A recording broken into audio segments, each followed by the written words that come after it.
types of banking. So banking awareness series run చేస్తున్నాం.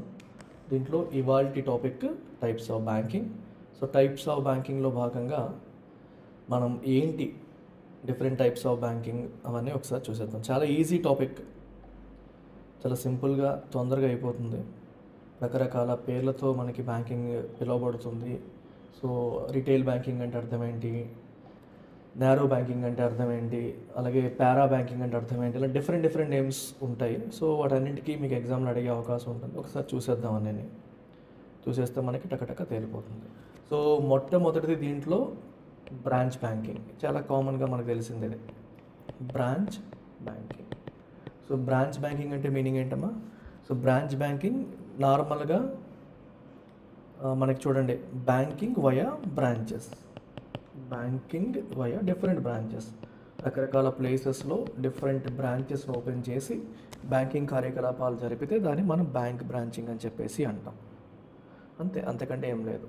So దీనివల్ల advantage ఏంటి? More inclusion, అంటే ఎక్కువ ప్రాంతాలకి మనం రీచ్ అవ్వడం అనేది జరుగుతుంది. డిఫరెంట్ ప్లేసెస్లో మనం బ్రాంచెస్ ఓపెన్ చేయడం ద్వారా డిఫరెంట్ పీపుల్కి మనం సర్వీసెస్ క్యాటర్ చేయడం అనేది జరుగుతుంది.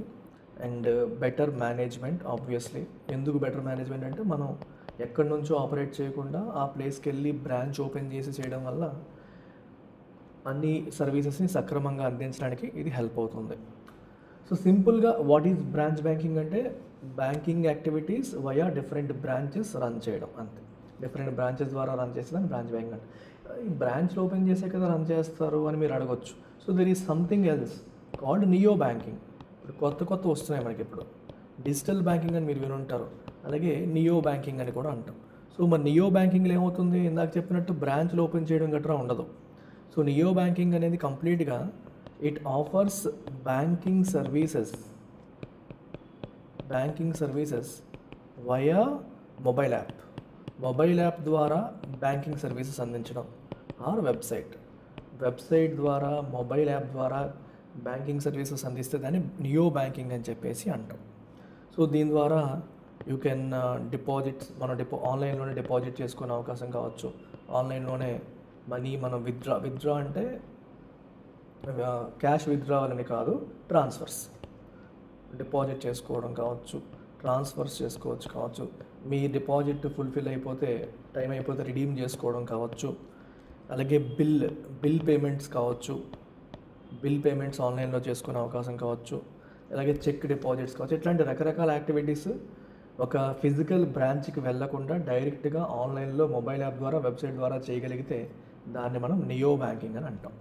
బ్రాంచ్ బ్యాంకింగ్లో అన్ని ఫిజికల్గా బ్రాంచ్కి వెళ్ళి రన్ చేసేది బ్రాంచ్ బ్యాంకింగ్. నియో బ్యాంకింగ్లో మొత్తం అన్నీ కూడా మనకి ఆన్లైన్లోనే సర్వీసెస్ అన్నీ జరిగిపోతూ ఉంటాయి అన్నమాట. So then there are other types of banking called para banking.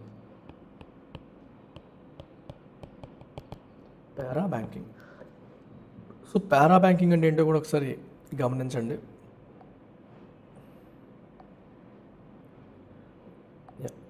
So para banking, what is para banking?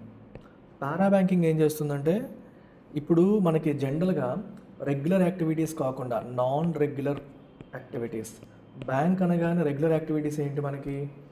డిపాజిట్లు, లోన్స్, ఇవన్నీ రెగ్యులర్ యాక్టివిటీస్ కదా. ఇవి కాకుండా non regular day to day activities కాకుండా చేసే వేరే వాటిని మనం పారా బ్యాంకింగ్ కిందకి వస్తాం. For example services such as credit cards అనేవి బ్యాంకింగ్లో normal day to day affairs కాదు. స్మార్ట్ కార్డ్స్ కావచ్చు, క్రెడిట్ కార్డ్స్ కావచ్చు, మ్యూచువల్ ఫండ్స్ కావచ్చు, అలాగే పెన్షన్ ఫండ్స్ కావచ్చు. ఇట్లాంటివన్నీ కూడా పెన్షన్ ఫండ్స్, ఓకే, ఇవన్నీ కూడా పారా బ్యాంకింగ్లోకి వస్తాయి. అంటే things which are not part of regular banking activities. Regular banking activities అని అర్థం ఏంటి? Deposits, loans, drafts, cheques. ఈ లోన్స్, డ్రాఫ్ట్స్, డిపాజిట్స్, చెక్స్ ఇవన్నీ కూడా మనకి regular banking activities. Regular banking activities కాకుండా బ్యాంకులు ఇంకా చాలా చేస్తాయి. ఫర్ ఎగ్జాంపుల్ ఇన్సూరెన్స్ లాంటివి. ఇట్లాంటివన్నీ కూడా మనకి పారా బ్యాంకింగ్లోకి వస్తాయి. Although it is a bank, అది రెగ్యులర్గా చేసే బ్యాంకింగ్ యాక్టివిటీస్తో పాటు ఈ నాన్ రెగ్యులర్ యాక్టివిటీస్ కూడా చేస్తూ ఉంటాయి. ఈ నాన్ రెగ్యులర్ యాక్టివిటీస్ అన్నింటినీ కలిపి మనం పారా బ్యాంకింగ్ అని చెప్పేసి పిలుస్తూ ఉంటాం. We call it para banking. Next ఇది వచ్చేసి మనకి యూనివర్సల్ బ్యాంకింగ్. యూనివర్సల్ బ్యాంకింగ్ అంటే అర్థం ఏంటంటే ఒక బ్యాంక్ నార్మల్ బ్యాంకింగ్ యాక్టివిటీస్తో పాటు చాలా చేస్తుంది. అంటే మల్టిపుల్, మీరు సింగిల్గా రాసుకోండి ఇలాగ, multiple financial services under one roof. అంటే ఒకే చోట ఎన్నో రకాల ఫినాన్షియల్ సర్వీసెస్ అక్కడ అందుబాటులోకి వస్తాయి. ఏమొస్తాయి? ఒకటి నార్మల్ బ్యాంకింగ్ యాక్టివిటీస్, అంటే రెగ్యులర్ బ్యాంకింగ్ యాక్టివిటీస్తో పాటు ఇంకా చాలా చాలా ఇక్కడ జరుగుతాయి. రెగ్యులర్ బ్యాంకింగ్ యాక్టివిటీస్ తీసుకోండి. అలాగే ఇన్వెస్ట్మెంట్ బ్యాంకింగ్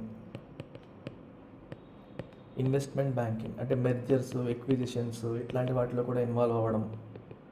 అలాగే ఇన్సూరెన్స్ లాంటి వాటిలో ఇన్వాల్వ్ అవ్వడం. అలాగే అసెట్ మేనేజ్మెంట్ కంపెనీస్ రన్ చేయడం, అంటే మ్యూచువల్ ఫండ్స్ లాంటివి రన్ చేయడం. ఓకేనా? అలాగే ఫినాన్షియల్ అడ్వైజరీ, అంటే బాగా డబ్బున్న వాళ్ళకి ఎక్కడ ఇన్వెస్ట్ చేయాలి ఏంటి అని సలహాలు చెప్పడం. ఇట్లా రకరకాల కార్యక్రమాలు, అంటే ఎన్ని రకాల యాక్టివిటీస్ ఉన్నాయి అన్ని రకాల యాక్టివిటీస్ చేస్తే దాని యూనివర్సల్ బ్యాంకింగ్ అంటే. దీనికి ఎగ్జాంపుల్ కింద మీరు హెచ్డిఎఫ్సి బ్యాంక్ కావచ్చు, ఐసిఐసిఐ కావచ్చు, ఇవన్నీ చేస్తాయి. ఇక్కడ ఓన్లీ డిపాజిట్స్ లోన్సే కాదు, they provide you insurance, they provide you advisory, they provide mutual funds, they provide all sorts of services which are not part of regular banking. ఇలా అన్నింటినీ కలెక్ట్ చేసేవాటి యూనివర్సల్ బ్యాంక్స్ అని, లేదా universal banking అని చెప్పేసి దాన్ని మనం అంటాం. Then there is another concept called narrow banking. So narrow bank ఏం చేస్తుందంటే, ఇక్కడ డిపాజిట్స్ ఏవైతే తీసుకుంటారో, జనరల్గా బ్యాంకులు ఎలా ఆపరేట్ చేస్తాయి, the collect deposits from people దగ్గర డిపాజిట్స్ కలెక్ట్ చేసిన డిపాజిట్స్ని వాళ్ళు లోన్స్ రూపంలో ఇచ్చి ఆ మార్జిన్ని ఎంజాయ్ చేస్తారు. కానీ నారో బ్యాంక్ ఏం చేస్తుందంటే, డిపాజిట్స్ ఏవైతే కలెక్ట్ చేసిన డిపాజిట్స్ అన్నిటినీ కూడా దే ఇన్వెస్ట్ డిపాజిట్ అమౌంట్ని దేంట్లో ఇన్వెస్ట్ చేస్తుందంటే in risk free government securities, అంటే గవర్నమెంట్ బాండ్స్లోను, అర్థమైందా, గవర్నమెంట్ అప్రూవ్డ్ సెక్యూరిటీస్, గవర్నమెంట్ బాండ్స్లోనూ ఇన్వెస్ట్ చేస్తుంది. సో ఈ narrow bank is a bank which collects deposits collect చేసి and it invests in government securities, government bonds వాటిల్లో ఇన్వెస్ట్ చేస్తుంది అనమాట. అంటే ఇది బయటగా ఎవరికి లోన్స్ ఇవ్వదు, అంటే ఎవరికి లోన్స్ రూపంలో, జనరల్గా బ్యాంకులు ఏం చేస్తాయంటే డిపాజిట్స్ కలెక్ట్ చేసి వాటిని లోన్స్ రూపంలో ఇస్తాయి. ఇవి లోన్స్ రూపంలో ఇవ్వకుండా గవర్నమెంట్ సెక్యూరిటీస్లో ఇన్వెస్ట్ చేస్తాయి. సో డిపాజిట్లు ఇప్పుడు గవర్నమెంట్ సెక్యూరిటీస్ పైన 7% వస్తుందనుకో, వీళ్ళు అంతకంటే కొంచెం తక్కువ పర్సెంట్ ఇవ్వడానికి ట్రై చేస్తారు, తద్వారా తక్కువ ప్రాఫిట్లో ఆపరేట్ చేస్తారు. సో దీనివల్ల ప్రధానమైన నష్టం ఏంటి అంటే వీళ్ళకి వెరీ లో ప్రాఫిటబిలిటీ చాలా తక్కువ ఉంటుంది. At the same time very low risk కూడా చాలా తక్కువ, ఎందుకంటే వాళ్ళు గవర్నమెంట్ సెక్యూరిటీస్లో ఇన్వెస్ట్ చేస్తారు కాబట్టి ₹1 కూడా పోదు. అదే రెగ్యులర్ బ్యాంక్స్ అనుకోండి, మనం డిపాజిట్ చేసిన మనీని వేరే వాళ్ళకి లోన్స్ ఇస్తారు. లోన్స్ ఇచ్చే వాళ్ళు ఎగ్గొట్టే అవకాశాలు ఉంటాయి. ఎన్పిఎస్, నాన్ పర్ఫార్మింగ్ అసెట్స్ కింద మొండి బకాయిలు పేరుకుపోతాయి. ఇట్లా నారో బ్యాంకింగ్కి అసలు ఇష్యూస్ ఉండవు. కాకపోతే నారో బ్యాంకింగ్ వల్ల పర్పస్ సర్వ్ అవ్వదు. బ్యాంక్ యొక్క పర్పస్ ఏంటి, ప్రజలకి అవసరమైనప్పుడు లోన్స్ ఇవ్వడం కూడా, కార్పొరేట్స్కి ప్రజలకి లోన్స్ ఇవ్వడం కూడా బ్యాంక్ యొక్క ప్రధానమైన పర్పస్. సో తద్వారా ఎకనామిక్ గ్రోత్కి ఉపయోగపడడం. ఇదేమవుతుందంటే ఓన్లీ డిపాజిట్ సర్వీసెస్కి హెల్ప్ అవుతుంది, డబ్బులు ఉన్నాడు దాచుకోవడానికి హెల్ప్ అవుతుంది. కానీ ఆ డబ్బు అనేది డైరెక్ట్గా వీళ్ళెవరికి లోన్స్ రూపంలో ఇవ్వట్లేదు, గవర్నమెంట్ సెక్యూరిటీస్లో ఇన్వెస్ట్ చేస్తున్నారు అంతే. So this is the difference between narrow banking and regular banking. Regular బ్యాంక్కి నారో బ్యాంక్కి అక్కడ డిఫరెన్స్ మనకు కనిపిస్తుంది. డౌట్స్ ఏమన్నా ఉంటే మీరు అడగొచ్చు, నేను క్లియర్ చేస్తాను.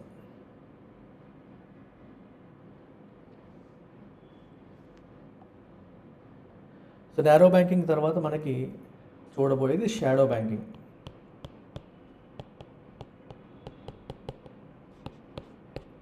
సో షాడో బ్యాంకింగ్లో ఏం జరుగుతుందంటే, ఇప్పుడు ఇవి బ్యాంకులు కాదు కానీ బ్యాంకులు లాంటి ఫంక్షన్స్ చేస్తాయి. For example you take NBFC, non banking financial company. మీకు ఎగ్జాంపుల్ చెప్పాలంటే ఎల్ఐసి హౌసింగ్ ఫైనాన్స్ ఉంది, ఎల్ఐసి వాడు హౌసింగ్ ఫైనాన్స్ కంపెనీ లిమిటెడ్ ఉంది. సో వీడు ఏం చేస్తాడు, హోమ్ లోన్స్ ఇస్తాడు. But is it A bank? LIC housing finance అనేది బ్యాంకా? కాదు. అంటే బ్యాంక్ లాగా బ్యాంకింగ్ లైసెన్స్ లేదు వీళ్ళకి. ఆర్బీఐ దగ్గర బ్యాంకు అనే లైసెన్స్ వీళ్ళు తీసుకోలేదు. సో బ్యాంకింగ్ లైసెన్స్ లేకుండా బ్యాంకు చేసే కొన్ని యాక్టివిటీస్ చేసే వాటిని మనం షాడో బ్యాంకింగ్ అని చెప్పేసి అంటాం. సో యాక్టివిటీస్ అండర్టేకెన్ బై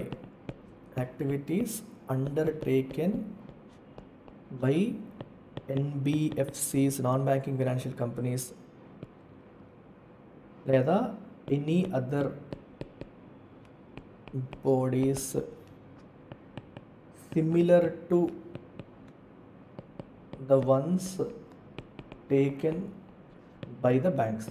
అంటే బ్యాంక్స్ ఎట్లాంటి యాక్టివిటీస్ చేస్తాయో అట్లాంటి యాక్టివిటీస్ చేసే NBFCs కావచ్చు, ఎనీ అదర్ బాడీస్ కావచ్చు, షాడో బ్యాంకింగ్ కిందకి వస్తాయి. సో బేసికల్గా ఇవి బ్యాంకులు కాదు, బ్యాంకింగ్ లైసెన్స్ వీటికి లేదు. These are loosely regulated. ఇప్పుడు మీకు బ్యాంకుల్ని చాలా ఎక్కువగా రెగ్యులేట్ చేస్తారు, కానీ ఇవి అంత ఎక్కువ రెగ్యులేషన్లో ఉండవు. ఇవి RBI రెగ్యులేషన్లోకి రావచ్చు, కానీ ఆ బ్యాంకులు రెగ్యులేట్ చేసేంత ఎక్కువ స్ట్రిక్ట్గా రూల్స్ గట్రా వీళ్ళు ఫాలో అవ్వరనమాట. మీకు ఎగ్జాంపుల్ చెప్పాలంటే హౌస్ లోన్స్ ఇచ్చే కంపెనీస్ ఉన్నాయి, ఇందాక చెప్పిన NBFCs. అలాగే గోల్డ్ లోన్స్ ఇచ్చే కంపెనీస్ ఉన్నాయి, మనప్పురం ఫినాన్స్, ఇవన్నీ మీరు వినుంటారు కదా, Muthoot finance, Manappuram finance, vehicle finance, ఇట్లాంటివి చేసే వాళ్ళని కూడా మనకి షాడో బ్యాంకింగ్ కిందకి వస్తాయి. ఈ గోల్డ్ లోన్స్, హౌస్ లోన్స్ బ్యాంకులు కూడా ఇస్తాయి, కానీ నాన్ బ్యాంక్స్ కూడా, బ్యాంకుల లైసెన్స్ లేని నాన్ బ్యాంక్స్ కూడా ఇట్లాంటివి ఇస్తూ ఉంటాయి. They all come under shadow banking. అవన్నీ షాడో బ్యాంకింగ్ కిందకి మనకి వస్తాయి అన్నమాట. అర్థమవుతుందా? అవి బ్యాంక్స్ కాదు, కానీ బ్యాంక్ చేసే కొన్ని కార్యకలాపాలు అవి కూడా చేస్తాయి. డిఫరెన్స్ ఏంటంటే బ్యాంకుకి రెగ్యులేషన్ ఎక్కువ ఉంటుంది, వీటికి కంపారిటివ్గా రెగ్యులేషన్ అనేది తక్కువ ఉంటుంది. బ్యాంక్ చేసే అన్ని పనులు ఇవి చేయలేవు, కొన్ని పనులు చేస్తాయి without having a banking license. ఇలాంటి దాన్ని మనం షాడో బ్యాంకింగ్ అంటాం. Then you have unit banking.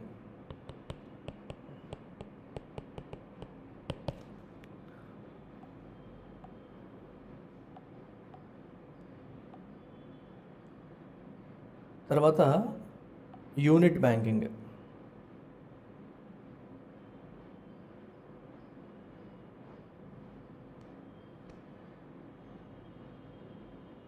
So unit banking అంటే ఏంటి అంటే మనకి ఒకే ఒక బ్రాంచ్తో మొత్తం అంతా ఆపరేట్ చేయడం.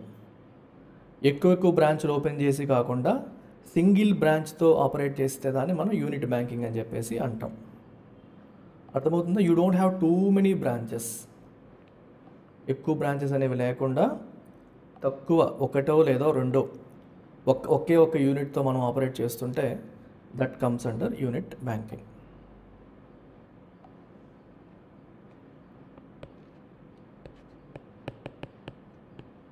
Operate from single branch.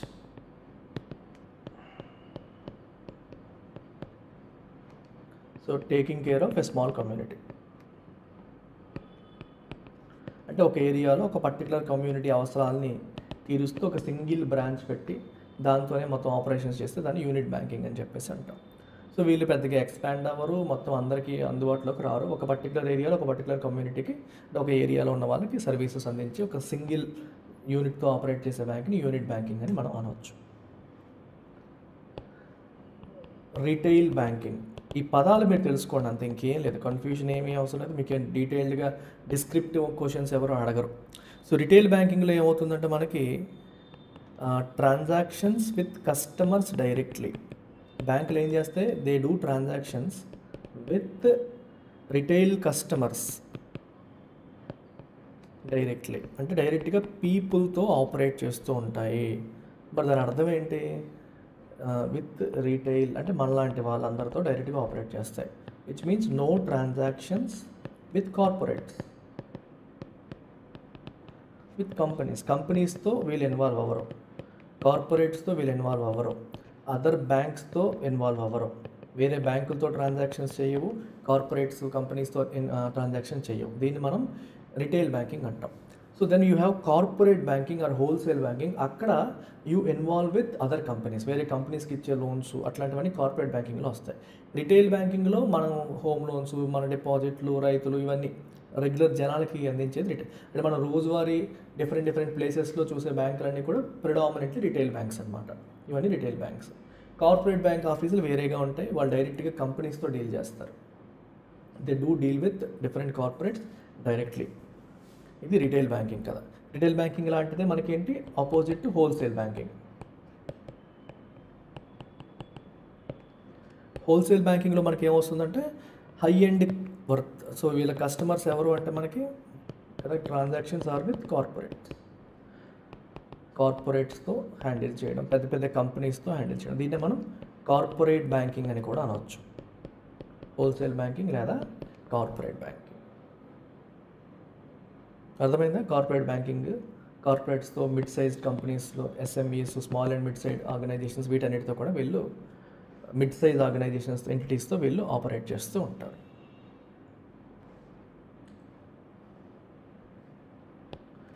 Then you have virtual banking.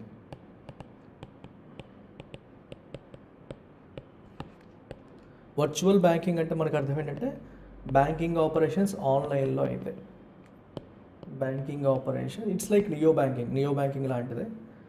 Banking operations if they are happening online it is called virtual bank. ఫిజికల్కి ఆపోజిట్ వర్చువల్ అంతే. You have chain banking. So chain banking అంటే meaning ఏంటి మనకి? ఇందులో ఏమవుతుందంటే a group of persons come together in chain banking. A group of persons come together, బాగా డబ్బున్న వాళ్ళు కొంతమంది కలిసి, to own and control 3 or more independent branches, bank branches. ఒక 3-4 బ్రాంచెస్ని వీళ్ళు ఇండిపెండెంట్గా కంట్రోల్ చేస్తారనమాట. దాన్ని మనం చైన్ బ్యాంకింగ్ అని అంటాం. అర్థమవుతుందా? సో చైన్ బ్యాంకింగ్లో ఏం జరుగుతుంది? The form of bank governance that occurs when a small group of people control at least 3 independently elected banks. అంటే ఒకటి కాదు, 3 బ్యాంకులు. ఒక బ్యాంక్ బ్రాంచెస్ కాదమ్మా బ్యాంక్స్. 3 ఇండిపెండెంట్ బ్యాంక్స్ని ఒక గ్రూప్ ఆఫ్ పీపుల్ హ్యాండిల్ చేస్తారు. ఇప్పుడు ఇదొక బ్యాంకు అనుకోండి. ఇది ఏబిసి. కొంతమంది కలిసి ఈ 3 బ్యాంకుల్ని ఆపరేట్ చేస్తారు. బట్ దేనికదే ఇండిపెండెంట్గా. They operate them independently. దేని ప్రాసెస్ దాంది, దేని గవర్నెన్స్ దాంది, కంప్లీట్గా ఇండిపెండెంట్. బట్ దీస్ 3 పీపుల్ ఈ గ్రూప్ ఆఫ్ పీపుల్ అనేది ఈ 3ని కూడా హ్యాండిల్ చేస్తాం. అట్లాంటప్పుడు దాన్ని చైన్ బ్యాంకింగ్ అని చెప్పేసి అంటాం. Okay, small group of people control at least 3 independently chartered banks అని అర్థం. అంటే వీళ్ళు ఈ 3 బ్యాంకుల్లో కూడా ఇక్కడ ఉన్న ఈ పీపుల్ ఎవరైతే ఉన్నారో వీళ్ళు మెజారిటీ షేర్ హోల్డర్స్. 3 బ్యాంకుల్లోనూ మేజర్ షేర్స్ అనేవి వీళ్ళ దగ్గర ఉన్నాయి అని అర్థం. ఇండిపెండెంట్ బ్రాంచెస్ కాదు, ఇండిపెండెంట్ బ్యాంక్స్ అనమాట. Major share holders in 3 different banks అని అర్థం. Then you are left with 4 more. ఇది ఆఫ్షోర్ బ్యాంకింగ్. ఆఫ్షోర్ బ్యాంకింగ్ అంటే మీనింగ్ ఏంటి? ఆఫ్షోర్ బ్యాంకింగ్ అంటే మనకి ఇప్పుడు ఒక ఇండివిజువల్ ఎవరైనా ఉన్నాడు అనుకోండి, లేదా ఒక కంపెనీ ఏదైతే ఉందో అనుకోండి, వీళ్ళు ఇండియాలో ఉంటే విదేశాల్లో రెస్ట్ ఆఫ్ ద వరల్డ్లో ఇఫ్ దే ఓపెన్ డిపాజిట్స్, వేరే బ్యాంకుల్లో డిపాజిట్ చేశారనుకోండి, లేదా ట్రాన్సాక్షన్స్ చేశారనుకోండి, అర్థమవుతుందా? బయట ఉన్న దాంట్లో చేశారనుకోండి, దాన్ని ఆఫ్షోర్ బ్యాంకింగ్ అంటాం. You are not here, you are doing banking activities outside your country. This is India, ఇది rest of the world. Outside the country you are doing banking activities, then that is referred to as offshore banking. Deposit of funds by a company or an individual in a bank that is located outside our own country. మన country బయట వేరే బ్యాంకులో మనం డబ్బులు పెడితే దాన్ని offshore banking అంటాం. Offshore అంటేనే బయట. ఇది గ్రీన్ బ్యాంకింగ్ వినుంటారు మీరు. గ్రీన్ బ్యాంకింగ్, గ్రీన్ అనగానే ఎన్వైరన్మెంటల్ ఫ్రెండ్లీ అనే పదం మనకు వస్తుంది. సో ఇది దేనికి అంటే మనకి ఈ గ్రీన్ బ్యాంకింగ్లో వీళ్ళు గ్యాదర్ చేసిన ఫండ్స్ అన్నీ కూడా సస్టైనబుల్ డెవలప్మెంట్ యాక్టివిటీస్కి వాడుతూ ఉంటారు. This is to address sustainable development concerns. అంటే మనకేంటి, కొత్త technology, renewable energy technology develop చేయడం కోసం, లేకపోతే గ్రీన్ టెక్నాలజీ ఫండ్ ఇవ్వడం కోసం ఫండింగ్ ఇచ్చారనుకోండి. So you are collecting funds but you are spending that fund to encourage green technology, to encourage renewable energy, to address sustainable development goals.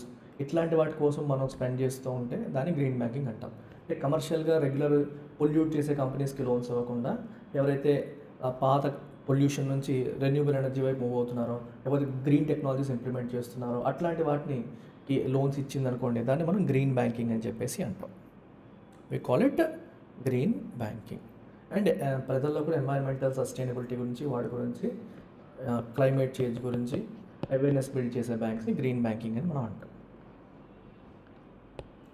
Then you have merchant banking.